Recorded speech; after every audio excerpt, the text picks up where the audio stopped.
Naitwa Amon Nicodemus Mgulu, ni mhandisi wa madaraja kutoka kitengo cha usimamizi wa miradi kwa maana ya TECU katika mkoa wa Manyara.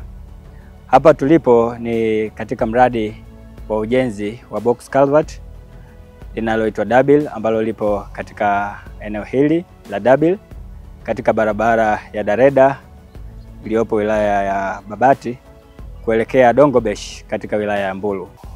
Eneo hili limejengwa box culvert lenye ukubwa wa midomo 6 ambao kila mdomo una mita 4 kwa mita 2, ikiwa ni mkataba uliotekelezwa kutokana na changamoto ya mvua za El Nino zilizotokea katika mwaka wa fedha 2023/24.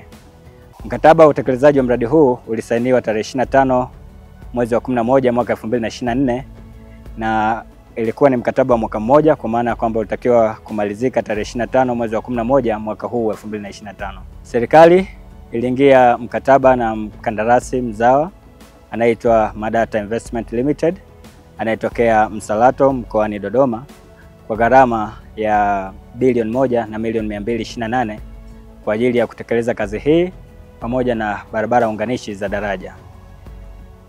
Hadi tunavyozungumza hivi sasa mradi huu umekamilika, ambapo tayari kazi zote zilizokuwa kwenye mkataba zimeshakamilika kwa maana ya ujenzi wa structure yenyewe kwa maana hili box culvert, lakini barabara unganishi na ujenzi wa protections kama tunazoziona kwa maana hivi vikapu vya mawe vinaitwa gabions. Hadi kufikia leo mkandarasi pamoja na wasimamizi wa mradi wameshaingia katika kipindi cha uangalizi kwa maana defect liability period, ambayo yenyewe pia itakuwa ni kipindi cha siku 365 kwa maana ya mwaka mmoja. Changamoto iliyotokea kubwa eneo hili ni maporomoko ya maji kutokea kwenye mlima Dabil ambapo upande wa juu kama tunavyoona, lakini pia maporomoko ya mawe na maji kuwa mengi kiasi kwamba kusababisha adha ya wasafiri ambao walikuwa wanapita katika eneo hili.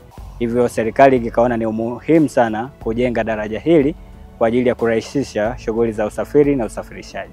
Wakati wa utekelezaji wa mradi huu ajira za wazawa zilitengenezwa nyingi, ambapo kwa takwimu zilizopo kwamba watu 55 waliajiriwa kwa maana zile ajira rasmi, lakini pia kulikuwa na ajira zisizo rasmi.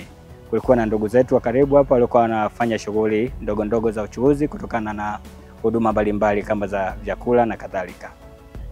Tunaishukuru serikali kwa kuona umuhimu wa kutenga fedha kwa ajili ya ujenzi wa daraja hili, kwani limerahisisha shughuli zilizokuwa zinafanyika hapa, ikiwemo ni pamoja na kusafirisha watu, lakini bidhaa za kilimo na shughuli nyingine za uchumi.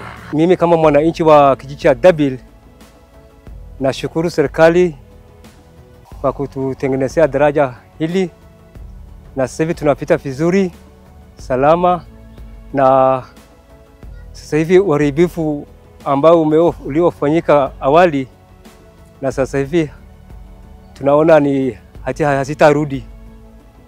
Kwa hiyo kwa ujumla au kwa niaba yote ya wana kitongoji hiki cha Deodeshi kijiji cha Dabil, tunawashukuru serikali kwa kutufanyia hii daraja, kwa sababu sasa hivi tunapita vizuri.